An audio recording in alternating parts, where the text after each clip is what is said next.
prophètes. Mais il parle d'une manière paradoxale. Et c'est par ce paradoxe que je voudrais commencer, en rappelant d'abord que lorsqu'on dit shalom, lorsqu'on dit paix dans l'humanité, depuis que l'humanité a forgé ce mot, depuis que l'humanité pratique la paix, il faut savoir que l'humanité le doit aux prophètes bibliques. Les prophètes bibliques sont les inventeurs de la paix parce que, contrairement à toutes les conceptions culturelles, toutes les conceptions morales, toutes les conceptions métaphysiques de leur époque et des époques qui leur sont antérieures, les prophètes bibliques sont les seuls à n'avoir pas cru que la paix était définitivement perdue dans un âge d'or qui a été le berceau de l'humanité, mais qui ne reviendra jamais, et que toute la suite de l'histoire de l'humanité sera une histoire de guerre. Les prophètes bibliques sont les seuls, nos Nevi'im, à avoir su qu'il y avait eu un Gan Eden, qu'il y avait eu autrefois, au début de l'humanité, un refuge de paix comme lancement de l'humanité, mais que, à travers et malgré pourtant les guerres et les fratricides et les luttes et les combats qui sillonnent toute la suite de l'histoire de l'humanité, à la fin des temps, un moment viendra de la paix, du shalom, de la paix universelle, la paix messianique, paix entre les hommes d'abord, paix entre les frères. Vous connaissez tous les chapitres que je ne rappellerai pas ce soir, même pas par leur localisation dans la Bible, de nos prophètes évoquant le fait qu'aucune nation n'élèvera plus le glaive contre une autre nation et que les glaives seront transformés en socs de charrues. Et ce n'est pas seulement la paix entre les hommes, c'est la paix des animaux entre eux. Le loup marchera avec l'agneau. Ce n'est pas seulement la paix des animaux entre eux, c'est la paix de la nature également, la nature pacifiée, cette merveilleuse vision d'Ézéchiel qui voit que le Yam HaMelach, la mer morte dans laquelle ne peut vivre aucun poisson, reviendra à la vie et que de nouveau les poissons seront nombreux dans le Yam HaMelach, dans la mer morte, qui redeviendra une mer vivante. Cette paix cosmique est assurée à la fin comme dénouement de l'histoire humaine, pas seulement annoncée, pas seulement entrevue dans le chazon, dans la vision des prophètes, mais assurée et garantie par eux comme un des maillons des alliances qui sillonnent l'histoire de l'humanité depuis le début. L'alliance de Dieu conclue avec Adam, l'alliance de Dieu conclue avec Noé l'arc-en-ciel, l'alliance conclue avec Abraham, la Brit Mila et la Brit Haaretz, l'alliance de la terre, l'alliance du Sinaï, de la Torah, mais il y aura encore une alliance, la dernière, l'ultime, le dénouement de l'histoire, Brit Shalom, l'alliance du Shalom, de la paix. Les prophètes sont donc les inventeurs de la paix. Il fallait énormément d'imagination, énormément de courage, énormément d'inspiration venant d'ailleurs que des dimensions humaines pour forger ce rêve et pour affirmer que ce rêve allait devenir une réalité. Mais, et pourtant, voici le paradoxe. Ces mêmes prophètes qui, par conséquent, nous ont appris que le shalom était non seulement désirable, mais possible, et que par conséquent, il fallait tout faire pour essayer de l'amener le plus tôt possible, ces mêmes prophètes, dans la Bible, et parlant du shalom de leur époque, à l'égard de ce shalom, expriment une méfiance, expriment un recul. Il y a chez eux comme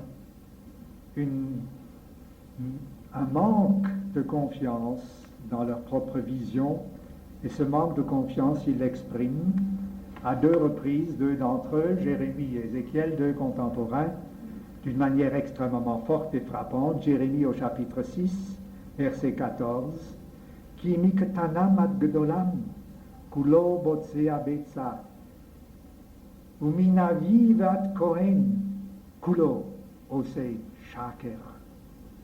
Depuis le plus petit jusqu'au plus grand parmi le peuple de Jérusalem, où vit Jérémie, depuis le prophète jusqu'au prêtre, tous, que font-ils? Du mensonge. Et en quoi consiste ce shaker? Vayerapu et shever ami al nakala. Les morts, shalom, shalom, le en shalom. Ils prétendent guérir la blessure, la brisure de mon peuple par la facilité, par des argumentations faciles, en disant shalom, shalom, tout est paix, tout est paix. Le en shalom. Or, il n'y a pas de paix. Et ce que Jérémie dit aux habitants de Jérusalem, son contemporain Ézéchiel le dit, lui qui se trouve déjà à ce moment en Babylonie, en Mésopotamie, dans l'exil. Il le dit à ses compagnons d'exil, mais il le dit aussi pour que les habitants de Jérusalem et d'Eretz Israël l'entendent. Au chapitre 13 d'Ézéchiel, il y a verset 10 et verset 16, Yan ou Yan hit'u et ami les morts, shalom, le en shalom. Hu bonechayit sinam tachimoto tafeil. Nivié Israël, Aniviim, Anibeim, El Yerushalayim. Oui, les prophètes d'Israël, ceux qui prophétisent sur Jérusalem, Achozim la chazon shalom, et qui voient pour Jérusalem une vision de paix, ce sont, comme il l'a dit dans le verset précédent, des hypocrites. Ils édifient des murs sur lesquels ils peignent, c'est très actuel, mais c'est littéralement dans lesquels ils peignent en grandes lettres Shalom, Shalom. Hinam tachim moto tafel. Or, ce qu'ils font, c'est de l'abus parce que ein Shalom, il n'y a pas de paix. Adonai Elohim. Et ce que je dis, dit Ézéchiel, ce n'est pas moi qui le dis, c'est Dieu qui le dit. Voilà le paradoxe. Ces prophètes qui eux-mêmes ont sculpté le Chazon Shalom et qui se trouvent en face d'autres prophètes, de prêtres, d'hommes de la rue, qui prennent ce Chazon Shalom, semble-t-il, au sérieux et qui le proclament dans les rues. Ces prophètes, Jérémie et Ézéchiel, les accusent d'imposture, les accusent de mensonge, et à cet ensemble de publicité donnée au Shalom, ils opposent leur Ein Shalom. Comment expliquer ce paradoxe? Il est déjà tard, je ne voudrais pas trop prolonger. J'avais prévu d'essayer de sonder le problème sur 3 plans. Nous allons voir si nous arriverons à nous placer sur les 3. Le premier plan concerne l'essence même de la prophétie biblique. Le deuxième concerne quelque chose de plus profond, de plus vaste que la définition de la prophétie biblique.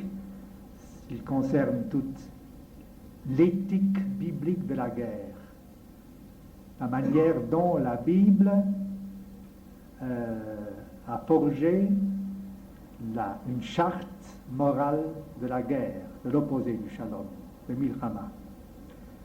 Et enfin, un troisième plan plus profond encore, qui ne tient pas seulement à l'essence de à la définition de la prophétie, qui ne tient pas seulement à cette éthique de la guerre dans la Bible, mais qui est de caractère métaphysique, insertion de ce shalom, ein shalom, de cette polarité, de cette dialectique, de ce paradoxe dans la chaîne de la continuité biblique, ce que j'appellerais des prophètes dénonçant les masques du shalom. Alors, rapidement sur l'essence même de la prophétie, je crois qu'il suffit de relire les versets que j'ai lus tout à l'heure pour comprendre immédiatement, surtout avec Jérémie, lorsqu'il dit Vayerapu et Cheverami al-Nekala, ils guérissent mon peuple par la facilité. C'est contre la facilité que s'élève Jérémie. La facilité, dire du bout des lèvres, shalom. Inscrire, comme ça se passe chez Ézéchiel, sur les murs le mot shalom. Extérioriser le shalom à grand renfort de publicité, de propagande, cela provoque un grand danger. Un danger parce que cela provoque une bonne conscience. Cela endort. Cela agit comme un opium. Si on vous dit shalom, vous pouvez tranquillement rentrer chez vous. Vous avez dans votre poche une garantie, vous pouvez dormir tranquille, il ne se passera rien. C'est contre cet opiat, contre cet opium que contient ce shalom ainsi répandu à la légère, d'une manière que Jérémie qualifie de al-Nekala, la facilité, c'est contre cela que s'insurge non seulement Jérémie, mais l'essence même de la prophétie. Car, nous le savons, les prophètes, et Jérémie en particulier, savent que la prophétie de Shalom est un test même de la fausse prophétie. Vous savez qu'il a toujours été très difficile au courant de l'histoire biblique pour les prophètes de savoir s'ils disent vrai ou s'ils disent faux.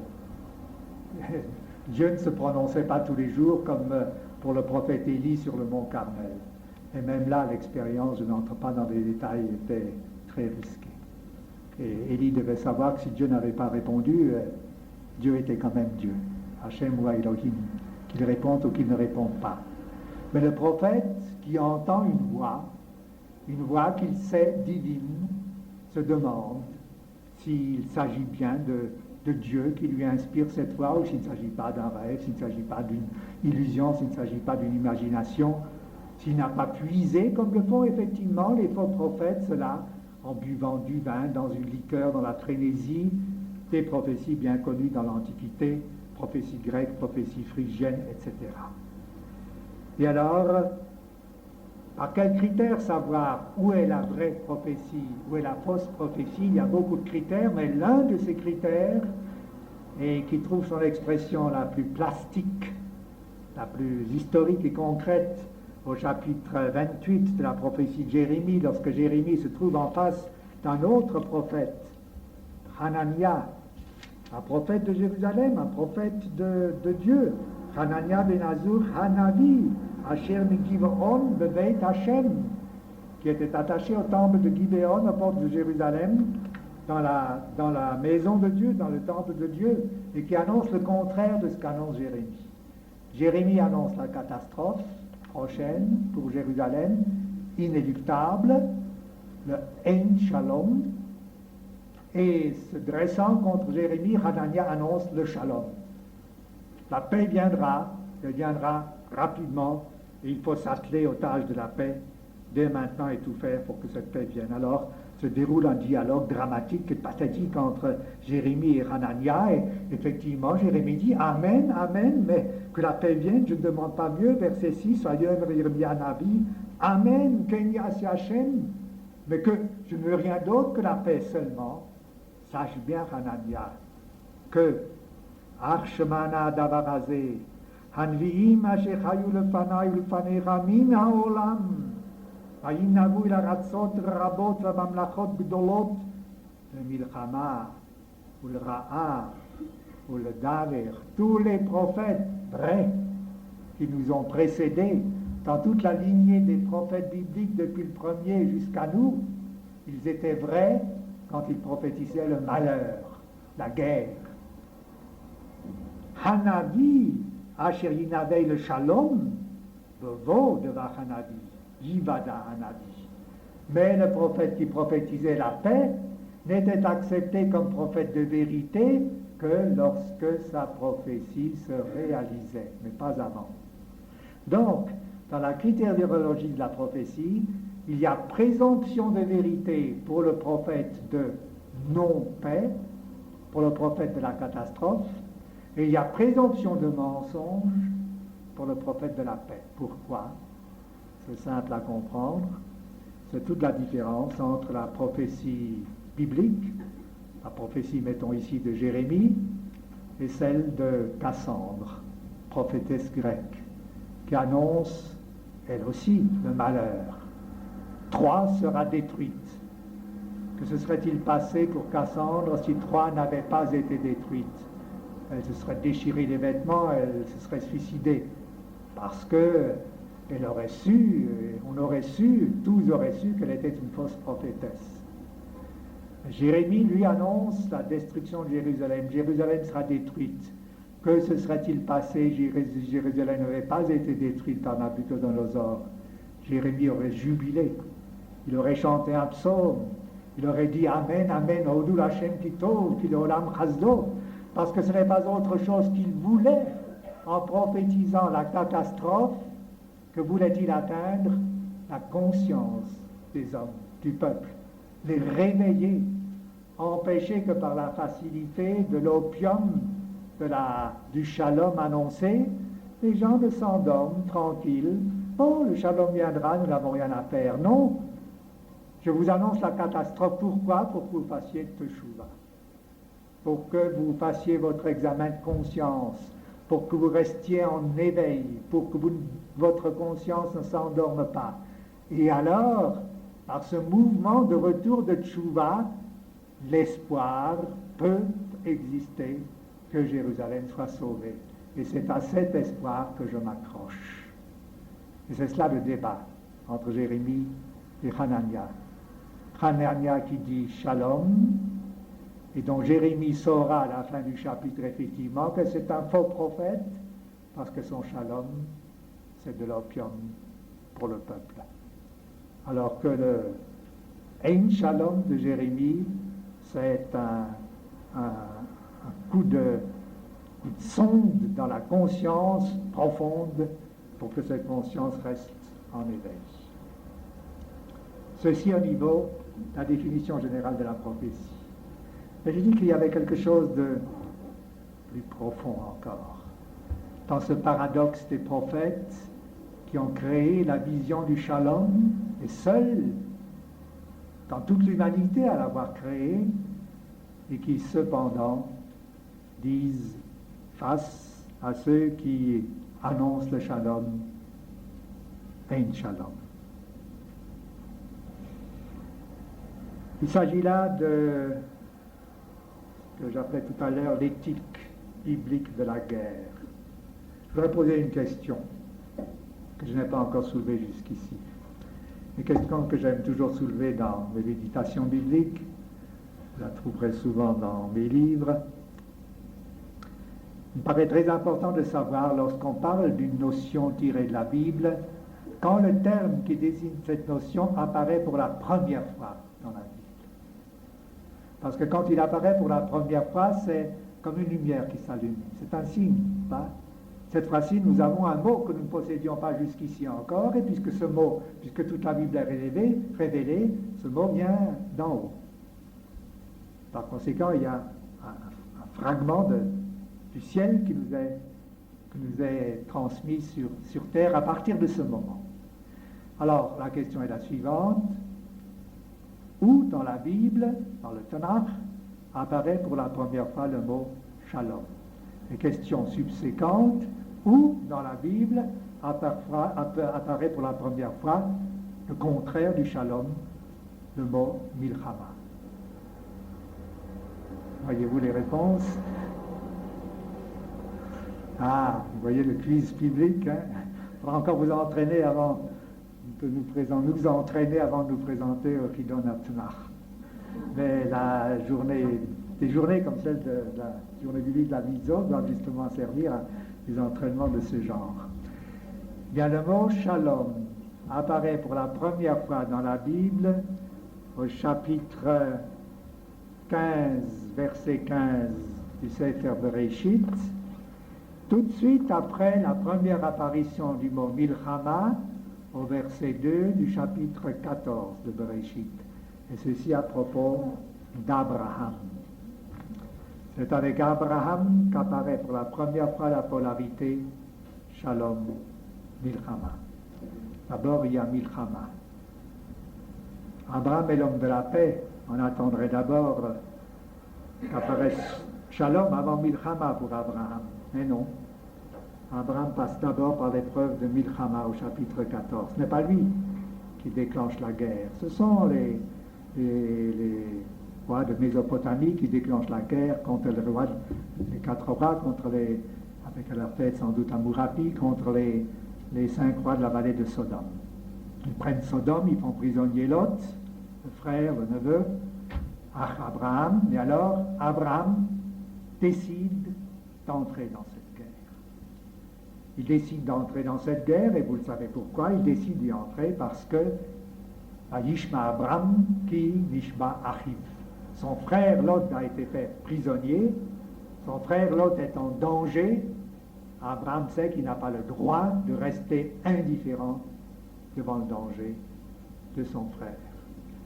Comme d'ailleurs, il ne reste pas dans le même élan indifférent au danger de ceux qui lui sont étrangers, les gens de Sodome, parce qu'il ne délivrera pas seulement son frère, son neveu Lot, mais il délivrera en même temps, du même coup, tous les habitants de Sodome, pour lesquels il sera obligé ensuite, un peu plus tard, de prier encore pour qu'ils ne soient pas anéantis.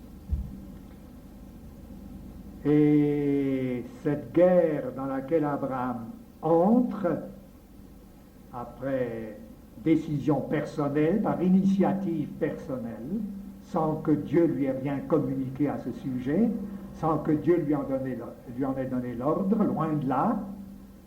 Cette guerre ensuite, au chapitre 14, est suivie d'une parole que Dieu alors adresse à Abraham, un verset, le verset 15 du chapitre 15, dans lequel pour la première fois apparaît le mot Shalom. Ata tavo el avotecha be-shalom. Ce n'est pas sans scrupule et sans se poser de nombreuses questions qu'Abraham, l'homme de la paix, qu'Abraham, qui est le premier homme qui entendra de la bouche de Dieu ce mot précieux, cette perle précieuse, Shalom, ce mot auquel les prophètes ensuite vont accrocher le rêve ultime de l'humanité. Ce n'est pas sans hésitation, sans scrupule et sans préparatif qu'Abraham prend l'initiative de la guerre. Ai-je le temps de donner quelques détails par lesquels le Midrash illustre cette véritable doctrine de ce que j'appelle justement l'éthique biblique de la guerre. On la retrouve souvent dans le texte même de la Torah, dans la Parashat Shoftim. Je pense que d'ailleurs dans les psaumes aussi bien Benogros que Jean Poliatchek certainement y ont fait allusion d'une manière ou d'une autre tout à l'heure en parlant, puisque j'apprends qu'ils ont parlé essentiellement de David. Mais voici ce que le Midrash dit en particulier d'Abraham, c'est que après avoir fait la guerre, après avoir délivré son frère, une guerre donc non seulement c'était pas une guerre de légitime défense, qui déjà en soi eût été justifiée, c'était une guerre plus importante du point de vue de l'échelle des valeurs que celle d'une légitime défense. C'était une guerre pour sauver autrui en danger. Et le livre de Serge Klarsfeld montre quelles sont les conséquences de la neutralité dans des cas de ce genre, quelles sont les conséquences de la violation de la mitzvah biblique, al ta'amot al dam reyecha, ne te tiens pas impassible lorsque coule le sang de ton frère. On voit les conséquences dans les noms de livres de Serge Klarsfeld et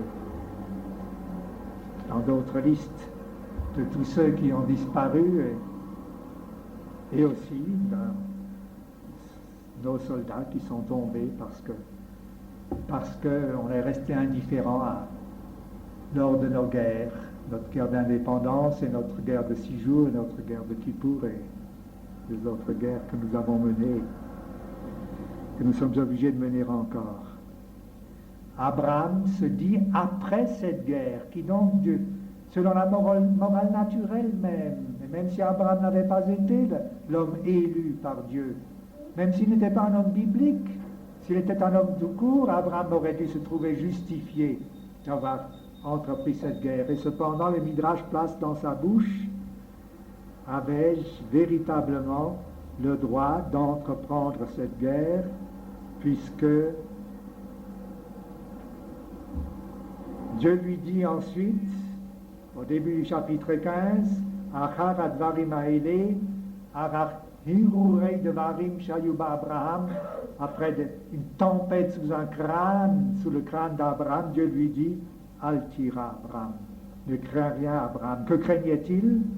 Et puis chez Abraham Avinu, Ayamit Pachet Omer Shema Harakti Mekiim.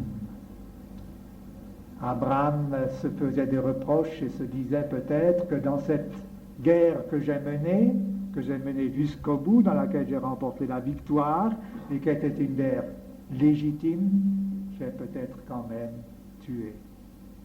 Et tué des innocents. En tout cas, j'ai tué. Avais-je le droit de tuer? Et auparavant, avant d'entreprendre la guerre, alors le Midrash développe toute cette charte de l'éthique de la guerre. Ayarek et Tranichaf. Abraham rassemble sa petite troupe d'hommes, 218 serviteurs, un seul, nous dit le Midrash, peu importe.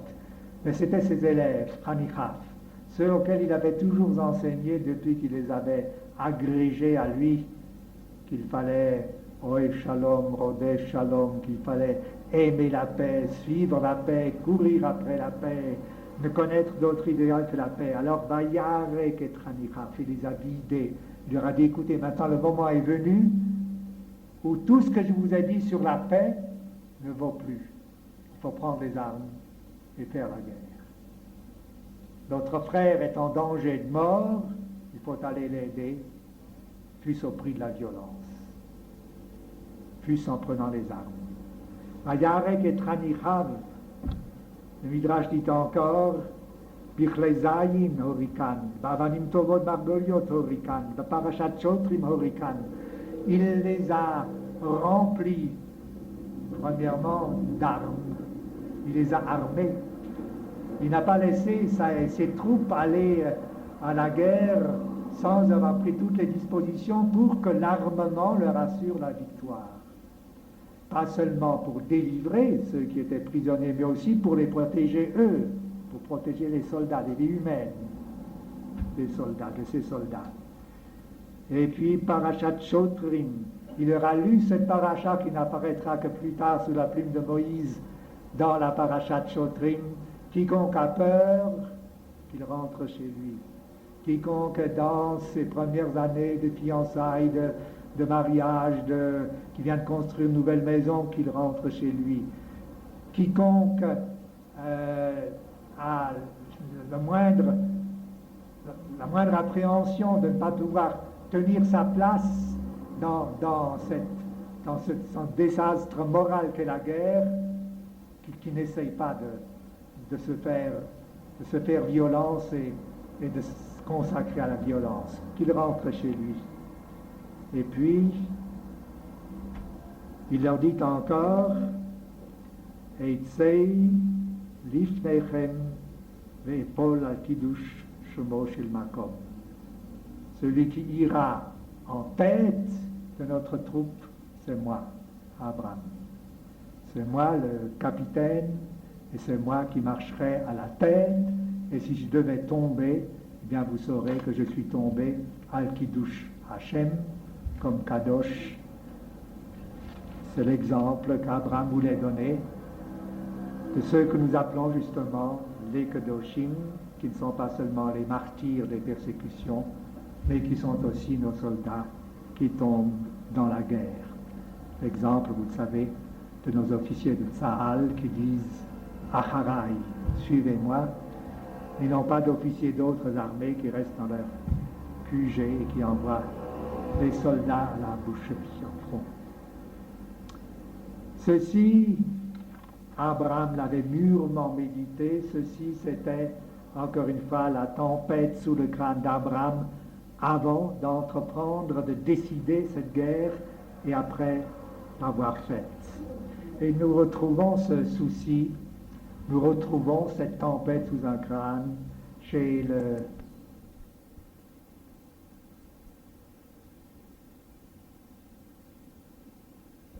avec les gens de Guérard, les Philistins au sujet des puits. C'est une querelle tout à fait justifiée, mais enfin, c'est un petit peu querellé. Ah, on s'est querellé avec lui. Mais Jacob, Ishtam, Yoshev, Ohalim. Jacob, le frère jumeau d'Ésaü. Et les deux sont partagés dès le début, n'est-ce pas? Jacob, c'est l'homme de la paix face à Ésaü, c'est l'homme de la guerre. Dans la bénédiction qu'Isaac donne à Ésaü, il lui dit Al-Kharbacha Tifye, tu vivras par ton glaive. Et puis au moment de la bénédiction de Jacob, à Kol Yankov, la voix c'est la voix de Jacob, Vayadaim, Judé Esav. Mais les mains, ce sont les mains d'Ésaü. Ésaü, c'est la main de la violence, la force. Ésaü, c'est le glaive. Ésaü, c'est la guerre. Et face à Ésaü, son frère jumeau, Jacob, qui est la paix. L'homme de la paix. Lui aussi, le premier mot qu'il dira dans la première prière qu'il adresse à Dieu, dans le premier dialogue qu'il a avec Dieu, de même que son grand-père Abraham a cueilli le mot Shalom pour la première fois de la bouche de Dieu, de même Jacob, quand il parle pour la première fois à Dieu, après avoir quitté ses parents, et dans la nuit où il est sur la montagne, le Harabaït, le Beth-El, à Jérusalem, et qu'il a le rêve de l'échelle, alors le matin, il dit Beshafti, Beshalom, El Beiti. Si je puis Beshalom revenir. Il invente lui aussi le mot Shalom, alors en vertical venant d'en bas, comme Abraham l'avait cueilli d'en haut. Ce Jacob se trouve placé plus tard, au chapitre 48 de la Genèse, vous connaissez l'épisode,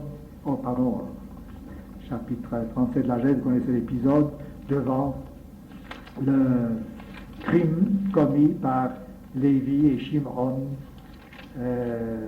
à l'égard de chapitre 34, la Genèse à l'égard des habitants de Shechem, crime. Du moins, Jacob le juge comme cela. Lévi et Shimon savent que leur sœur Dina a été violée. Ils sont tellement scandalisés que par un subterfuge et une ruse que Jacob condamne, mais il condamne aussi le recours à la violence, il tue tous les gens de Shechem. Alors la condamnation de Lévi et de Shimon de cet acte de violence par Jacob est catégorique. Jacob dit, je ne veux rien avoir de commun, je ne veux pas que dans la suite de l'histoire de Sodam, Al-Techat, Kavodi, on prononce mon nom quand il sera question de Lévi, de Shimon, de ce qu'ils ont fait, à tel point que quand on donnera la généalogie de Korah, on ne dira pas les Ben Lévi, Ben Israël, Ben Yaakov, on le dira seulement quand il sera question de Korah, Ben Lévi, quand ils seront chantres au temple. Lo haya Yaakov avinu, dit le Midrash, rotse sheyasu banavoto maase. Jacob n'a pas voulu que ses fils fassent ce qu'ils ont fait, qu'ils aient recours à la violence. Et il l'a condamné. Sur son lit de mort encore, il les a maudits. Arour, autant qu'il Az. Mais, continue le Midrash, il clivenche à Subanavotomase. L'acte ayant été accompli, Lévi et Shimon ayant fait ce qu'ils avaient fait, et les Cananéens se rassemblant autour pour tomber sur la petite troupe, sur ce clan familial de Jacob, Jacob dit, est-ce que je vais laisser tomber mes fils entre les mains des Mota Olam? Namé Asa, qu'a-t-il fait? Natal Charbo, le Kashto, Namadlo, Alpitra Shechem, Amar, Im Yavo, Mota Olam, Lidavek Lahem, le Banai, Ani, Dorosham, Nilcham, Kenegdam. Il a pris son glaive, il a pris son arc, il s'est tenu aux portes de Sichem, et il a dit, si jamais les peuples viennent pour s'en prendre à mes fils, moi je lutterai contre les peuples avec mon glaive, avec mon arc, avec mes armes, pour protéger mes fils. Sentiment de solidarité avec le peuple. Et ça va tellement loin que, c'est là que je disais, chapitre 48 de la Genèse, lorsque Jacob bénit Joseph, il rappelle cet épisode, chapitre 48, le dernier verset, il lui dit à Joseph, je t'ai donné un shrem supplémentaire, allusion à l'épisode de Sichem. Ce Sichem, que j'ai pris de l'Émorite, Harbi ou Bekashti, avec mon glaive, avec mon arc. Le pacifisme de nos maîtres, des Chazal et du Targum, était effarouché de voir Jacob en armes, Bekharbi ou Bekashti. Le Targum traduit par Bebaouti, par ma prière. J'ai pris Shechem par ma prière. Mais l'autre Midrash l'a dit, non, ce n'était pas la prière, c'était véritablement Bekharbi ou Bekashti. Par cette solidarité, il y a un point de rupture irrationnel. Au moment où une guerre même condamnée, on s'y associe lorsque cette guerre met en danger mon peuple. Je suis solidaire de mon peuple, même si j'ai l'impression, si j'ai dit, que la guerre menée par mon peuple n'était pas une guerre juste. Il faut lire la Bible dans son pshat, nous dit ce Midrash. Il faut savoir que Jacob, avec le glaive et avec l'arme, Jacob, l'homme de la paix, Jacob le pacifiste, c'est Jacob armé, prêt à lutter, ce n'est pas une allégorie, mais c'est le sens simple, réel, historique du texte. Et c'est là que nous en arrivons, je pense que j'ai le temps encore de le développer, à la troisième dimension, plus profonde encore, de ce que j'essaye de voir dans la signification de ce paradoxe des prophètes qui face au shalom crient Ein Shalom. C'est, je le disais,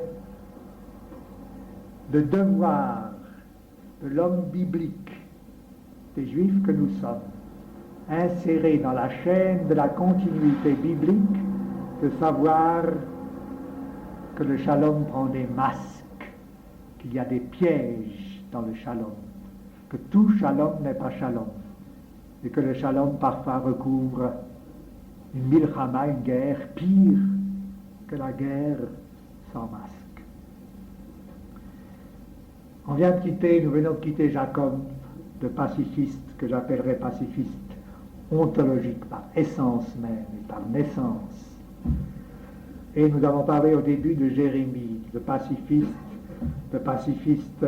extrémiste. Il n'y a pas dans l'histoire de l'humanité de pacifiste plus grand que Jérémie. Tous les pacifistes, tous les non-violents du monde entier se réfèrent à notre prophète biblique. Jérémie a poussé son pacifisme jusqu'à ce qu'on pourrait appeler, ce qu'on devait appeler, en le voyant crier « Rendez-vous à Nabuchodonosor », à ce qu'il fallait appeler de la trahison, au point qu'effectivement on l'a arrêté, on l'a accusé de trahison. Jacob, le pacifiste ontologique, Jérémie, le pacifiste idéologique, et les deux ont un recul par rapport à Shalom, par rapport à la paix. Jacob, nous le voyons, prend à un certain moment le glaive et l'arc, et Jérémie, face à ceux qui crient Shalom, Shalom, leur dit comment Shalom, Shalom, Ein Shalom, Alter Rapu et Ami al-Nekala, n'endormez pas mon peuple par l'opium du Shalom. En effet, en tant que juifs, en tant qu'hommes bibliques, nous sommes engagés dans une énorme, longue, gigantesque aventure qui est à la fois un devoir, une exigence et un risque. et une exigence et un risque qui se renouvellent pour chacun d'entre nous et pour chaque moment de notre peuple dans le moment dans lequel nous vivons. Quelle est cette grande aventure? C'est la grande aventure, vous le savez, le monde a été formé. Il s'agit pour nous, juifs, pour nous qui avons conclu une alliance avec Dieu à travers la Torah, de transformer ce monde.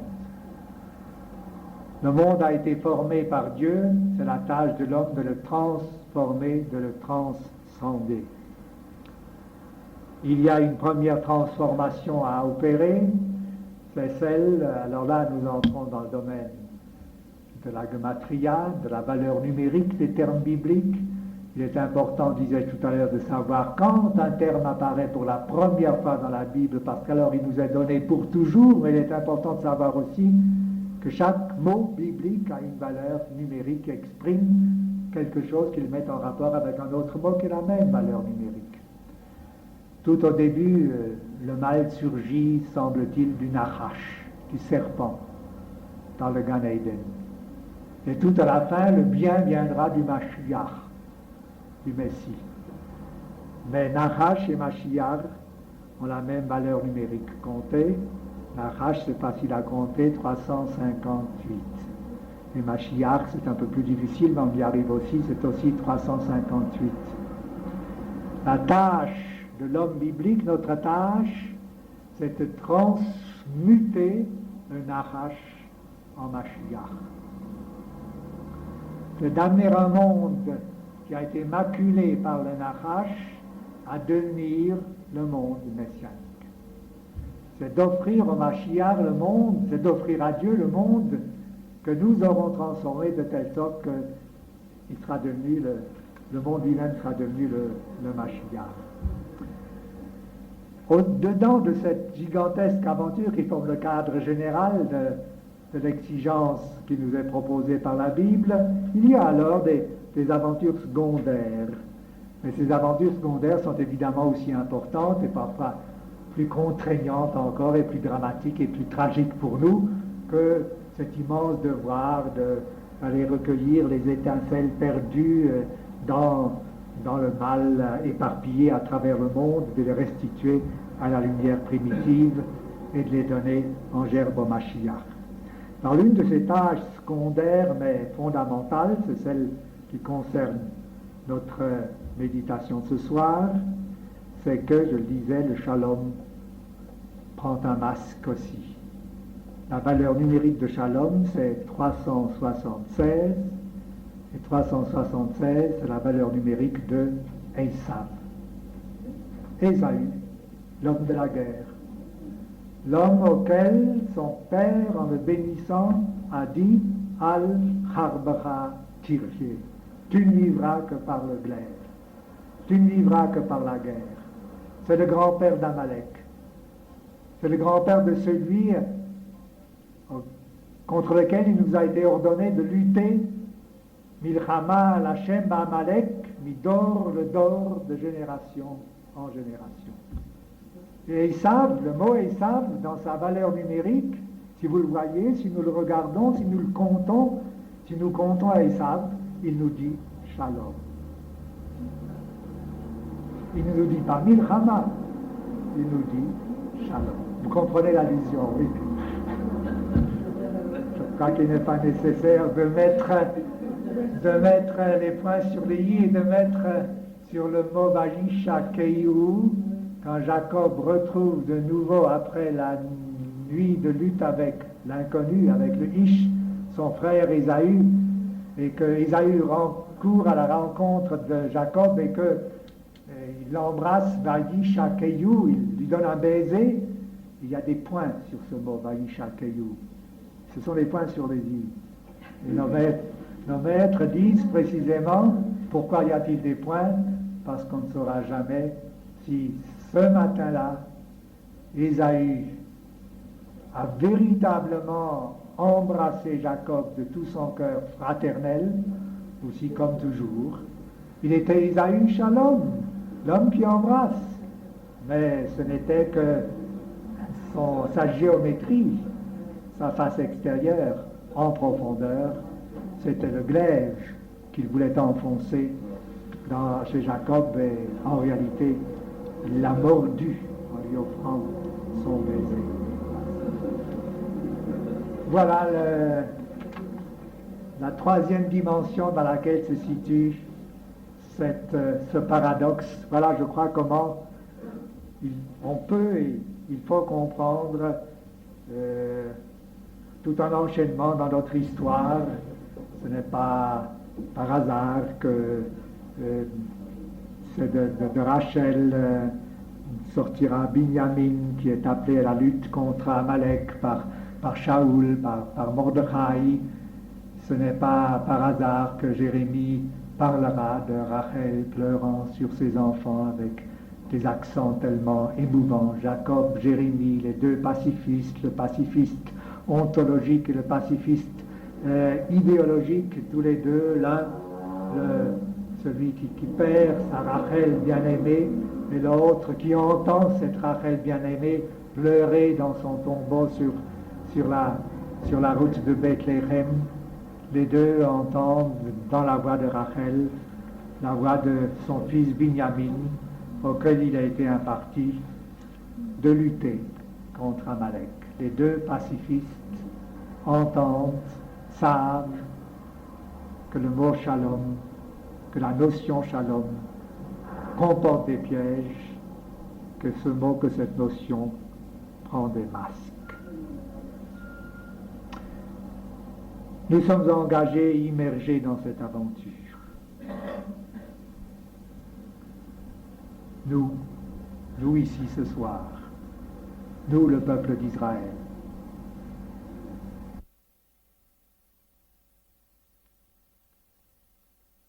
Engagés, immergés dans cette aventure. Nous ici ce soir, nous le peuple d'Israël, le peuple de l'État d'Israël, et nous le peuple juif à travers le monde. Avons-nous le droit, avons-nous le devoir, je ne sais pas lequel des deux mots convient, sans doute les deux, de prendre sur nous, d'arracher le masque du shalom qu'on nous offre, hiket nunc maintenant, Arshav, hiket nunc. Arshav, dans la situation dans laquelle nous sommes maintenant, avons-nous le droit, avons-nous le devoir? Avons-nous en face de ce shalom qu'on nous demande, qu'on nous propose, qu'on nous a proposé, mais que nous a proposé quelqu'un qui a d'abord fait la guerre, qui nous a d'abord fait la guerre en Amalek, le jour de Kippour, qui a déchiré, qui a brisé, comme Albert-Hazan le dit, de Kippour dans le centre même de notre échine dorsale, et qu'il a brisé pour toujours. Avons-nous le droit, avons-nous le devoir de prendre sur nous, de savoir qu'il y a là un masque et d'arracher le masque, il y en a un. C'est la tentation et c'est aussi l'exigence de l'actualisation de la Bible. Je ne suis pas de ceux qui à tout prix voient dans tout ce qui se trouve dans la Bible le présage de tout ce que nous vivons aujourd'hui et de tout ce que nous vivrons demain. Mais je suis de ceux qui pensent qu'on ne peut pas passer à côté de la Bible sans sentir que la Bible nous parle. Il nous questionne, il nous interroge et exige de nous quelque chose. Tentation et exigence de sentir que la Bible est avec nous dans l'actualité. Arshav, hiket nunc. Je crois que pour répondre à cette question dont vous sentez combien elle est difficile, avons-nous le droit et avons-nous le devoir de dire que le shalom a des masques et de dénoncer ces masques? Je crois qu'il faut donner des exemples précis de gens qui nous ont précédés il n'y a pas longtemps sur cette terre, dans cette Jérusalem, il y a 40 ans. Judas Leib Magnez et Martin Buber. Judas Leib Magnès, le premier recteur et ensuite chancelier de l'Université hébraïque de Jérusalem sur le mont Scopus, et Martin Buber, le philosophe que vous connaissez tous. Les deux étaient sionistes. La preuve, c'est que Magnès a été le premier chancelier de l'Université hébraïque et que Buber, qui était sioniste dès la première formulation de sa philosophie comme adolescent, est venu ensuite s'installer à Jérusalem, où il est mort en 1965, après de longues années de vie comme citoyen dans l'État d'Israël. Magnès, lui, est mort en 1948, un peu de temps après la proclamation de l'État d'Israël, mais il était sioniste ardent et convaincu. Mais les deux étaient pacifistes. Un pacifisme aussi rigoureux du point de vue idéologique que celui de Jérémie, qui était leur modèle, bien sûr. Un pacifisme aussi ontologique que celui de Jacob, dont ils étaient issus, enfants de Jacob, mais d'un pacifisme aussi réfléchi, aussi systématique que celui du Mahatma Gandhi, dont ils étaient les disciples. Le Mahatma Gandhi, qui est mort en 1948, lui aussi, dans l'année où Magnès est mort, le Mahatma Gandhi avait deux grands disciples juifs qui étaient Magnès et Buber. Or, il est arrivé quelque chose en 1938, il y a 40 ans. Il est arrivé en 1938, premièrement, les accords de Munich au mois de septembre. C'est sur l'arrière-plan de toute cette atmosphère de Munich, shalom, shalom, j'y reviendrai dans un instant, simplement pour conclure. Et puis, au mois de novembre, le 9 novembre 1938, 2 mois après les accords de Munich, la nuit de cristal. En Allemagne, toutes les synagogues incendiées en une seule nuit, arrestation des Juifs qui étaient encore en Allemagne trop nombreux, déportation dans les camps de concentration, fusillade, tuerie, assassinat des Juifs, quelque chose d'absolument affreux. Pour la première fois, on a senti que Hitler était sérieux quand il avait annoncé qu'il voulait exterminer les Juifs. Et c'est le moment que choisit le Mahatma Gandhi en Inde pour publier dans un journal une lettre aux Juifs, à ses amis juifs d'Allemagne. Buber était originaire d'Allemagne, il venait à peine de quitter l'Allemagne quelques semaines auparavant. Magnès était d'origine américaine, mais Gandhi savait très bien à qui il s'adressait en écrivant cette lettre. Et dans cette lettre, il demande deux choses. Premièrement, aux Juifs allemands d'avoir recours à la non-violence. Les Juifs allemands internés dans les camps de concentration, matraqués, assassinés, doivent manifester la non-violence. C'était tout simplement absurde. Mais Gandhi enchaîne, il ne s'arrête pas là.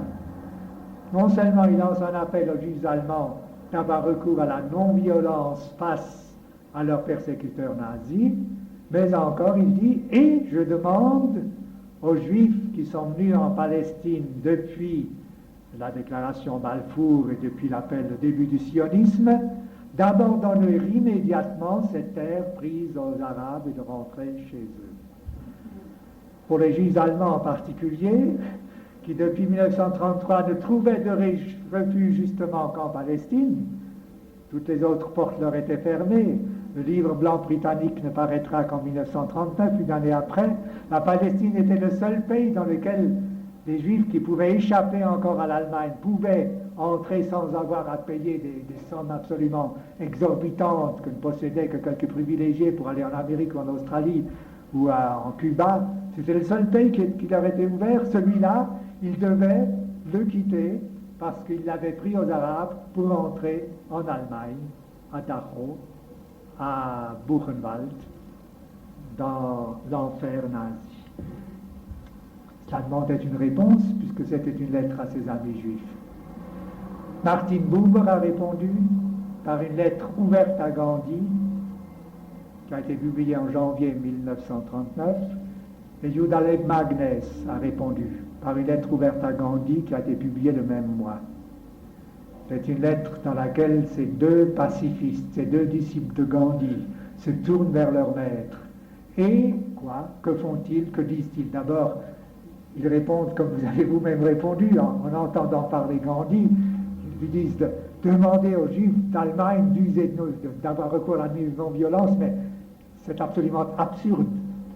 Et enchaîner cela sur la Palestine, d'abord pour les Juifs allemands, c'est leur dire rentrez dans l'enfer, et d'autre part, alors il y a une longue argumentation, et de Magnès et de Buber, montrant que cette terre n'a pas été prise aux Arabes, n'a pas été volée aux Arabes, montrant les droits des Juifs sur la terre de Palestine.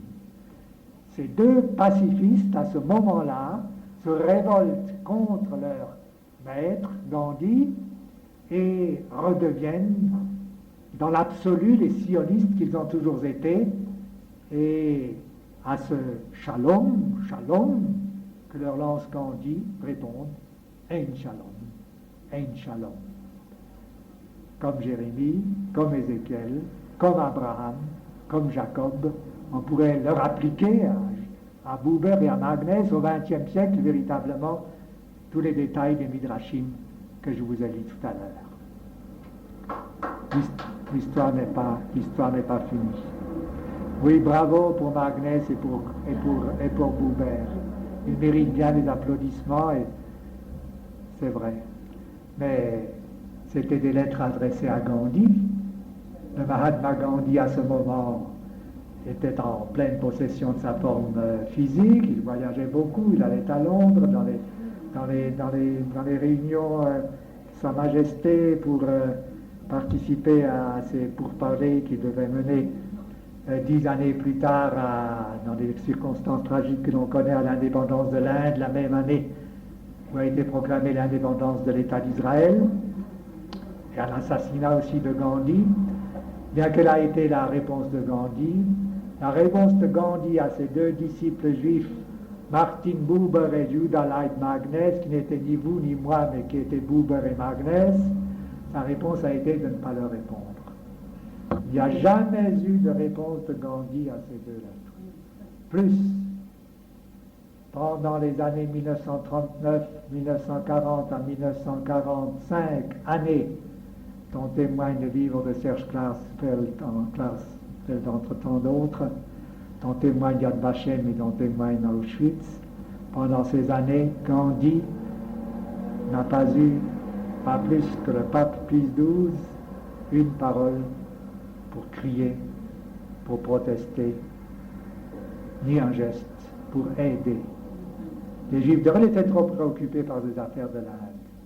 Et effectivement, quand ensuite, après 1945, s'est posé pour lui, comme pour Buber et Magnès, les 3 années préparatoires à l'indépendance de l'Inde, tout à coup, c'est un texte très célèbre de Gandhi, on le cite souvent, c'est le texte du Midrash de Jacob, tout à coup, il appelle ses élèves hindous, il leur dit, juste Abraham, Yarek et Tranichab, il les a guidés de son enseignement, il leur dit, jusqu'ici, je vous ai prêché la non-violence et je l'ai pratiquée, mais les Anglais proposent le partage de l'Inde, ce qui s'est fait effectivement entre le Pakistan et l'Inde, les musulmans au Pakistan et l'Inde aux hindous, mais entre-temps Gandhi avait été assassiné et auparavant il avait dit le partage jamais de la vie, et pour éviter ce partage, je vous demande de prendre les armes, d'avoir recours aux armes à la violence. Yarek et Tranichab, même geste qu'Abraham.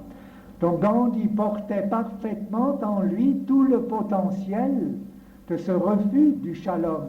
Il savait lui aussi que le shalom a des masques.